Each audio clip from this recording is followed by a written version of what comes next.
یہ پہلے کچھ شعر کہتا تھا، کوئی ادبی جملہ کہتا تھا، تو اب اس کی یہ کام کرتے کرتے عمر بڑی ہو گئی ہے تو رسوخ حاصل ہو گیا۔ 40 سال کی عمر مبارک تک نبی کریم نے ایک شعر بھی نہیں کہا۔ حضور علیہ السلام نے کبھی کوئی ایسی بات، ویسے تو حضور کی ہر بات حکمت والی، لیکن جس کو عرب کے لوگ اپنے لہجے میں شاعری یا اپنے لہجے میں ادب کہتے تھے، وہ حضور نے بیان نہیں فرمایا۔ لیکن جب 40 سال کی عمر میں اعلان نبوت کیا تو پھر بڑے بڑے فصیح و بلیغ، بڑے بڑے سیانے طفیل بن عمر کہتے ہیں کہ اس شخص کو بھی میں نے دیکھا جسے بڑا ناز تھا اپنی فصاحت اور بلاغت پر، اور جب وہ حضور کے پاس آیا اور اس نے آ کے کچھ باتیں کی تو محبوب خاموشی سے سنتے رہے، اور جب وہ چپ کر گیا تو میرے کریم نے صرف سورہ فاتحہ پڑھی۔ کبھی اٹھتا تھا، کبھی بیٹھتا تھا، کبھی غور کرتا تھا، کبھی دائیں جاتا تھا، کبھی بائیں جاتا تھا، پھر کہنے لگا بتاؤ نا کلام کس کا ہے؟ فرمایا اس رب کا، اس رب کا، اس رب کا جس کا میں رسول بن کے آیا ہوں۔ نبی کریم صلی اللہ تعالیٰ علیہ وسلم امی ہیں، لیکن حضور نے کائنات کے رازوں سے پردے ہٹا دیے، نبی کریم نے جینے کے سلیقے بتا دیے، حضور نے ہر شخص کو اس کے مقصد حیات سے آگاہ کر دیا۔ نبی کریم علیہ السلام نے وہ فلسفہ حیات بیان کیا کہ لوگوں کو صرف جینے میں ہی مزہ نہیں آیا، مرنے میں بھی مزہ آنے لگا۔ لوگ آگے بڑھ بڑھ کے جانیں پیش کرنے لگے، اپنی اولادیں قربان کر، جو فلسفیوں سے کھل نہ سکا اور نکتہ وروں سے حل نہ ہوا، وہ راز ایک طیبہ والے نے بتلا دیا چند اشاروں میں۔ محبوب کریم امی ہیں، لیکن حضور نے اس طرح دنیا کو سکھایا، اس طرح دنیا کو پڑھایا، اس طرح حضور نے علم کے چراغ اور دیپ روشن کیے کہ قیامت تک جسے روشنی ملے گی نا، اسے صرف دروازہ مصطفیٰ سے ملے گی، اسے رسول کریم علیہ السلام کے در دولت سے ملے۔ کچھ لوگوں نے کہا کہ یہ اپنے پاس سے آیات بنا کے لاتے ہیں، اپنے گھر میں بیٹھ کے دعوے کر لینا تو کوئی مشکل کام نہیں نہ ہوتا، سارے لوگ ہی کر لیتے ہیں۔ بلکہ وہ ہمارے ایک بزرگ کہا کرتے تھے، خیالی پلاؤ پکائیے ٹکے ہو کدے بھی کاٹ نہ پائیے، کیونکہ کون سا پیسوں کا ڈالنا ہے، زیادہ ڈالیں آپ اور زیادہ ڈالیں۔ بہت سارے لوگ ہیں آج بھی، کچھ لبرل ہیں بیچارے، کچھ دین بیزار طبقہ ہے، وہ کہتے ہیں جناب ہمیں تو جدید باتیں بتائیں، ہمیں تو نئے اسلوب کے مطابق لے کے چلے، ہمیں تو او بھائی سن، میرے نبی پاک علیہ السلام نے فرمایا میرا قرآن کبھی پرانا نہیں ہوگا، اسے پڑھ کے دیکھ، اس کی جدت کا حسن دیکھ، یہ تو کھلا ہوا باغ ہے، تو ایک دفعہ اس کے قریب آئے گا تو خوشبو ملے گی، دوسری دفعہ آئے گا تو اس سے زیادہ تازی ملے گی، ایک دفعہ پھل کھائے گا تو مزیدار ہوگا اور دوسرا کھائے گا، ہو سکتا ہے شکل ملتی جلتی ہو لیکن ذائقہ بڑا نرالا ہوگا۔ تو تو صحیح نا، جب کچھ لوگوں نے کہا یہ خود سے بنا کے آیات لاتے ہیں تو فرمایا وَإِن كُنتُمْ فِي رَيْبٍ مِّمَّا نَزَّلْنَا عَلَىٰ عَبْدِنَا فَأْتُوا بِسُورَةٍ مِّن مِّثْلِهِ، اگر تمہیں کوئی شک ہے اس میں جو ہم نے اپنے بندہ خاص میں نازل کیا ہے تو تم بھی اس جیسی ایک آیت بنا کے لاؤ۔ اور چلو چیلنج کھلا ہی دے دیا، فرما وَادْعُوا شُهَدَاءَكُم مِّن دُونِ اللَّهِ، اللہ اور اللہ والوں کو چھوڑ دو، تفسیری ترجمہ عرض کر رہا ہوں، یعنی صحابہ کو چھوڑ دو، حضور کے ماننے والوں کو چھوڑ دو، باقی ساری دنیا کے کافر اکٹھے ہو جاؤ، ایک آیت بس قرآن جیسی لے کے آؤ، ایک آیت لے کے آؤ، ان کنتم صادقین، اگر تم سچے ہو۔ جوانوں سنو، کہا ایک آیت، اور یہ چیلنج آج تک قرآن مجید کا موجود ہے، آج تک وَإِن كُنتُمْ فِي رَيْبٍ مِّمَّا نَزَّلْنَا عَلَىٰ عَبْدِنَا فَأْتُوا بِسُورَةٍ مِّن مِّثْلِهِ، تم قرآن کے مقابلے کی ایک صورت لے کے آؤ اور سارے حمایتی اکٹھے کر لو اپنے، ان کنتم صادقین، اگر تم سچے ہو۔ جواب تو ادھر سے آنا تھا نا، لیکن کائنات کے رب نے جواب بھی خود دیا، فرمایا فَإِن لَّمْ تَفْعَلُوا وَلَن تَفْعَلُوا، اگر تم نہ لا سکے، اور فرمایا تم لا سکتے بھی نہیں، اگر تم نہ لا سکے اور تم لا سکتے بھی، نہ خنجر اٹھے گا نہ تلوار تم سے، یہ بازو میرے آزمائے ہوئے ہیں، وَلَن تَفْعَلُوا، تم لا بھی نہیں سکتے، فَاتَّقُوا النَّارَ الَّتِي وَقُودُهَا النَّاسُ وَالْحِجَارَةُ، پھر اس آگ سے ڈر جاؤ جس کا ایندھن آدمی اور پتھر ہے۔ اعدت للکافرین، بنائی کافروں کے لیے، بنائی مومنوں کے لیے تو رب نے جنت بنائی ہے۔ اعدت للکافرین، یہ دوزخ اللہ نے کن کے لیے بنائی ہے؟ اعدت للکافرین کہتا ہے کافر کے لیے بنایا۔ تو اللہ تبارک و تعالیٰ نے میرے رسول پاک صلی اللہ تعالیٰ علیہ وسلم کو وہ کتاب عطا فرمائی، اور پھر حضور کی فصاحت و بلاغت، معرفت۔ دیکھو ایک ہوتا ہے گھنٹوں باتیں کرنا، ایک ہوتا ہے کئی والیم پر مشتمل، کئی جلدوں پر مشتمل کتب کا لکھنا، اور ایک ہوتا ہے کسی بندے کا ایک بات کرنا اور سامنے والے کی طبیعت کو اتنا جگا دینا کہ اگلی بات فوراً ہی اس کی سمجھ میں آ جائے۔ اور حضور نہ کسی کی انا کو نہیں جگاتے تھے۔ ہم بعض اوقات کسی سے خطاب کرتے ہیں، بات کرتے ہیں تو سامنے والے کی انا کو جگا دیتے ہیں، ٹھیس پہنچاتے ہیں، وہ کہتا ہے چل پھر تگڑا ہو جا میں بھی آیا۔ حضور انا نہیں جگاتے تھے، میرے نبی پاک ضمیر جگاتے تھے تاکہ وہ شخص فیض حاصل کر سکے، اسے کچھ ملے۔ نبی کریم کا جو انداز تکلم ہے وہ اس طرح کا ہوتا تھا کہ انسان خود بخود کھل اٹھتا تھا کہ مطلب یہ بات ہونے کیا لگی ہے، مطلب حضور کیا فرمانے لگے۔ نبی کریم صلی اللہ تعالیٰ علیہ وسلم ایک دن محبوب کریم نے صحابہ کے بیچ حضور کی فصاحت و بلاغت دیکھے، فرمایا محبوب نے کتنا نادان ہے وہ شخص جو اپنے ماں باپ کو گالی دے۔ کھلی ہو گئی لوگوں کی آنکھیں، کان کھڑے ہو گئے کہ یا رسول اللہ کون ایسا بدبخت ہے جو ماں باپ کو گالی دے گا۔ اب جب سوالات ذہنی سطح پر پوری طور پر ابھر گئے نا، تو اب رسول کریم نے بات سمجھائی۔ یہ ہے فصاحت و بلاغت، تیرے آگے ہیں یوں دبے لچے فصحاء عرب کے بڑے بڑے، کوئی جان منہ میں زبان نہیں بلکہ جسم میں جان نہیں۔ یا رسول اللہ کون ایسا نالائق ہے جو ماں باپ کو گالی دے؟ اب جب ذہنی سطح یہاں تک ابھر آئی تو اب حضور نے سمجھایا، فرمایا جب تم کسی کے ماں باپ کو گالی دو گے نا تو وہ بھی تو جواب میں تمہارے ماں باپ کو دے گا نا، تو فی نفس ہی یہ تم نے خود ظلم کیا ہے اپنے ماں باپ پر۔ کیوں تم نے ایسا لہجہ اختیار کیا کہ جس سے سامنے والے کی انا جاگ جائے اور وہ تمہارے مقابلے میں آ کر کے کھڑا ہو جائے؟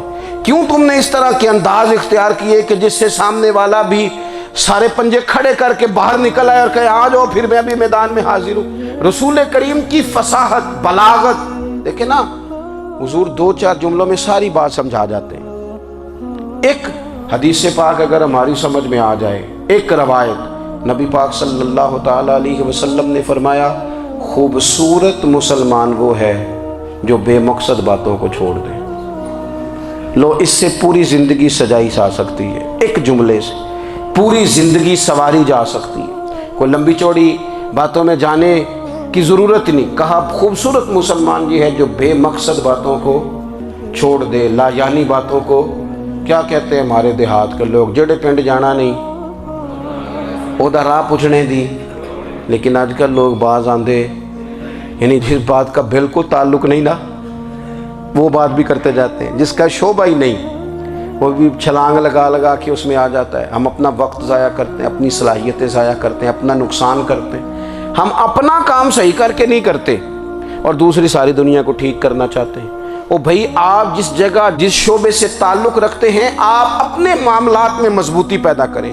حضور نے اپنی فصاحت کے ساتھ بلاغت کے ساتھ لوگوں کو قائل کیا، اور قرآن مجید کی تاثیر کا یہ اثر میرے کریم رسول نے دکھایا کہ رات کو جب حضور بیٹھ کے قرآن پاک پڑھتے تھے نا، جب یاسین والے نبی خود یاسین کی تلاوت کریں،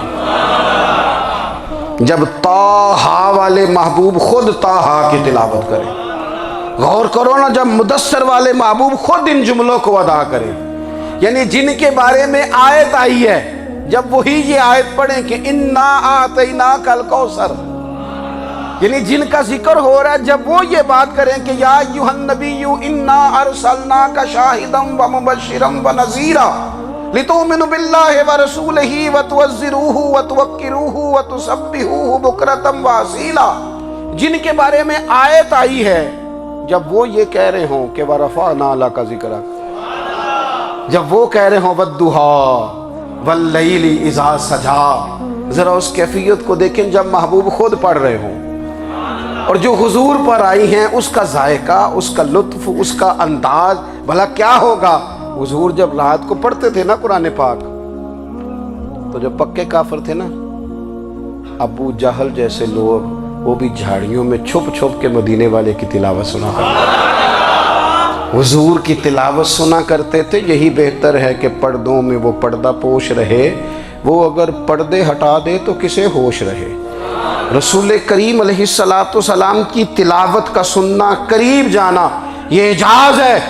حضرت فاروق اعظم کہتے ہیں میں طبیعت کا بڑا ڈاڈا تھا، مزاج کا بڑا سخت تھا، زندگی ہمیشہ ڈٹ کر گزاری، باتوں پر کھڑا رہنا آتا تھا، پر جب میری بہن نے مجھے چند آیتیں سنائی نا تو میں تڑپ ہی گیا۔ گھروں آیا سا مار مقامنے نو، ہن مینو مار دے لے چلو، اوے متے عمر دی عمر برباد ہو جائے جتھے عمر سوار دے لے چلو۔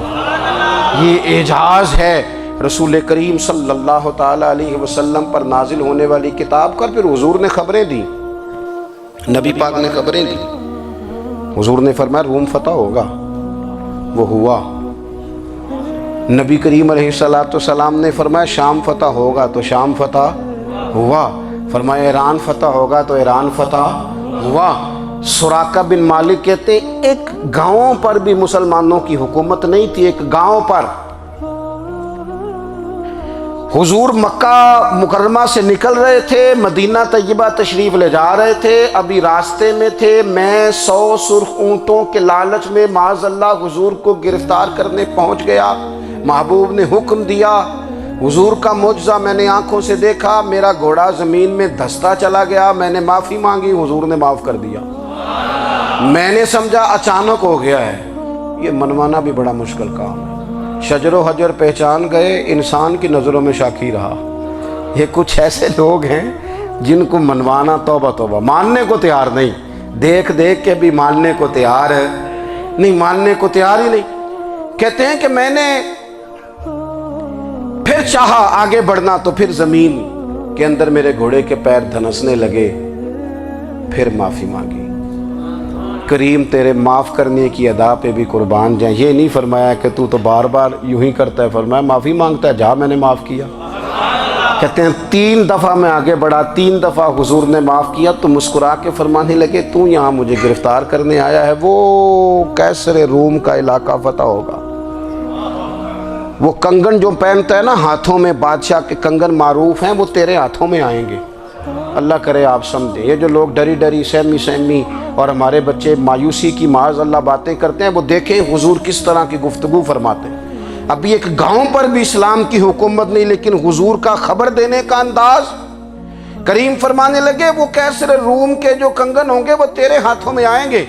جناب سراقہ بن مالک فرماتے ہیں کہ میں مسلمان ہو گیا، حضور کا وصال ہو گیا، کنگن نہیں آئے۔ حضرت ابوبکر صدیق کا وصال ظاہری ہو گیا، کنگن نہیں آئے۔ جناب عمر کا دور آ گیا، سراقہ بوڑھے ہو گئے۔ کوئی بندہ پوچھتا نا کہ اب تو عمر ڈھل گئی ہے، زندگی کا پتہ نہیں، کہنے لگے نہیں میں نہیں جاتا، جب تک کنگن نہیں آتے اسرائیل کوئی نہیں آئیں گے، کیونکہ ساڈے نبی دی زبان ساڈے واسطے قرآن، جو دن کو کہہ دیا دن ہے تو دن نکل آیا، جو شب کو کہہ دیا شب ہے تو رات ہو کے رہی، اور خدا نے ان کی زبان کو وہ اختیار دیا، جو نکلی منہ سے ان کے وہ بات ہو کے رہی۔ اور فاضل بریلوی کا تو انداز ہی پھر انوکھا ہے نا، وہ تو کہتے ہیں وہ زبان جس کو سب کن کی کنجی کہیں، جس کو سب کن کی کنجی کہیں، اس کی نافذ حکومت پہ لاکھوں سلام۔ کہنے لگے نہیں آتے حضرت اسرائیل، فکر نہ کرو، بوڑھے ہو گئے تھے، نکلنا گھر سے بند کر دیا تھا، حضرت عمر کا دور تھا، کنگن آ گئے۔ حضرت فاروق اعظم نے ان کے پوتوں سے، نواسوں سے، بچوں سے کہا جاؤ بلا کے لاؤ، کا دادا جان بوڑھے ہیں، فرمایا تم کان میں کہہ دینا کنگن آ گئے، پھر تم دیکھنا تو صحیح۔ پھر حضرت سراقہ آئے، حضور نے جو خبریں دیں، نبی پاک علیہ السلام نے جو گزشتہ قوموں کے احوال بیان کیے، اور پھر میرے نبی پاک علیہ السلام نا دنیا میں عزتیں دینے آئے، عزتیں۔ یہ مزاج ہمیں کم کرنا چاہیے، یہ جو ہم ساری زندگی اس کام میں لگا دیتے نا، کسی کو نیچا کیسے دکھانا ہے، یہ انداز حضور نے نہیں ہمیں دیا۔ اب دیکھو حضور تشریف لائے تو ہمیں پتہ چلا کہ حضرت یوسف جیسا سونا کوئی نہیں۔ حضور تشریف لائے تو ہمیں پتہ چلا کہ حضرت داؤد جیسی خوبصورت آواز کسی کی نہیں۔ حضور تشریف لائے تو ہمیں پتہ چلا کہ جناب عیسیٰ علیہ السلام کا فقر اختیاری کس طرح کا تھا۔ محبوب تشریف لائے تو ہمیں پتہ چلا کہ حضرت موسیٰ کا جلال کس طرح کا تھا۔ یہ تو حضور آئے تو نبی پاک علیہ السلام نے اس کی بھی عظمت بیان کی، اس کی بھی شان بیان کی۔ حضور نے بتایا کہ ابو بکر صدیق کی شان کیا ہے، فاروق اعظم کا مرتبہ کیا ہے، عثمان غنی کی حیا کیا ہے، مولا علی کی شجاعت کیا ہے، اہل بیت نبوت کی عظمت کیا ہے۔ حضور آئے عزتیں دینے، ماں کو عزت دی مدینے والے رسول نے، کہا جس کا باپ راضی ہو گیا اس کا رب راضی ہو گیا۔ فرمایا جو 2 بیٹیاں 3 بیٹیاں 4 بیٹی بہنیں یا 1 بیٹی یا بہن بیاہ کے آ گیا نا، اس طرح میری 2 انگلیاں جڑی ہوئی ہیں، میرے ساتھ جڑ کے جنت میں جائے گا۔ رسول کریم صلی اللہ تعالی وسلم نے عزت دی، عزت دی۔ حضور عزتیں دینے، کوئی اعزاز نہیں، ان پڑھ بندہ ہے، سادہ ہے، غریب ہے، مزدوری کرتا ہے، ہاتھوں پہ چھالے۔ یا رسول اللہ اس کا بھی کوئی اعزاز ہے؟ قربان جائیں، میرے کریم نے عزت دی، فرمایا محنت کر کے روزی کمانے والا تو اللہ کا دوست ہے۔ یہ اینٹیں اٹھانے والا، یہ مشقتیں کرنے والا، یہ صبح دیہڑی پہ جانے والا، یہ بیچارہ جو اچار سے روٹی کھاتا ہے، تو نے ہر شخص کی قسمت میں یہ عزت لکھی اور آخری خطبے کی صورت میں وصیت لکھی۔ رسول کریم نے ہر بندے کو اعزاز دیا، عظمتیں دی۔ حضور عزتیں دینے آئے، نبی پاک علیہ السلام نے اعزازات دیے، حضور نے نوازا۔ یہ ساری چیزیں میرے رسول پاک کی تشریف، اور پھر یہ جو حضور کے صحابہ اور اہل بیت ہیں نا، یہ بھی میرے نبی پاک کی نبوت کی دلیل ہے۔ اتنی جلدی انقلاب آیا نہیں کرتے، وہ کل تک جو رہزن تھے حضور نے راہبر بنا دیے۔ وہ لوگ جو کل تک ایک دوسرے کے گلے کاٹ کے کھاتے تھے، ایک دوسرے کو مارتے تھے، تکلیف پہنچاتے تھے، برادری ازم پہ لڑتے تھے، حضور نے بھائی بھائی بنا دیے۔ ایک پلیٹ میں کھانا کھانے لگے، سیدنا بلال حبشی، صہیب رومی، سلمان فارسی، حضور نے یوں کر کے ملا دیا۔ نبی کریم علیہ السلام نے تقسیمیں ختم کر دی دنیا میں۔ حضور کے صحابہ نے اپنا کردار اس طرح کا دکھایا، اتنا بلند کیا، اور صحابہ کرام علیہم رضوان اس کو دیکھ کر اتنی بلندیوں پہ گئے کہ گواہیاں اللہ کا قرآن دیتا ہے۔ فرمایا محمد الرسول اللہ والذین معہ اشداء علی الکفار رحماء بینہم تراہم رکعا سجدا یبتغون فضلا من اللہ ورضوانا۔ فرمایا یہ جو میرے محبوب کے ساتھ والے ہیں کافروں پر سخت ہیں، آپس میں نرم دل ہیں، تم جب بھی انہیں دیکھو گے سجدے کرتے دیکھو گے، رکوع کرتے دیکھو گے، تم انہیں دیکھو گے اللہ کی رضا کے متلاشی ہیں۔ انہیں ساری مادہ پرستی سے نکال کر محبوب نے رب کی رضا کے رستے پہ ڈال دیا۔ میرے نبی کریم سید عالم صلی اللہ تعالیٰ علیہ وسلم کی نبوت کے دلائل کے طور پر یہ ساری چیزیں آئیں۔ بس میں بات سمیٹنے لگا ہوں۔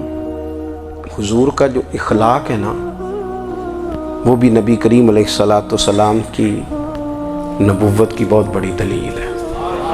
وَإِنَّكَ لَعَلَىٰ خُلُقٍ عَظِيمٍ۔ محبوب ہم نے آپ کو نا خلق عظیم کا مالک بنایا ہے۔ کچھ لوگ سمجھتے ہیں صرف آپ کا بولنے کا انداز ٹھیک ہو تو آپ با اخلاق ہیں۔ نہیں بھائی، بولنے کا انداز ٹھیک ہونا با اخلاق نہیں، سچ بولنا اخلاق کی علامت ہے۔ آپ کا حق بات کرنا اخلاق ہے، آپ کا صحیح گواہی دینا اخلاق ہے، آپ کا اللہ تعالیٰ کی طرف سے آزمائش آنے پر صبر کا مظاہرہ کرنا اونچا اخلاق ہے۔ رب نعمت دے تو آپ کا وجود ڈھلتا جائے شکر میں، یہ اخلاق ہے۔ رب کریم اگر آپ کو کسی وقت کسی آزمائش میں اپنی حکمت سے ڈالتا ہے تو عزت نفس کو برقرار رکھنا، خودداری کو برقرار رکھنا، یہ اخلاق۔ نبی پاک نے اعلیٰ ترین اخلاق کی بات بتائی، اعلیٰ ترین۔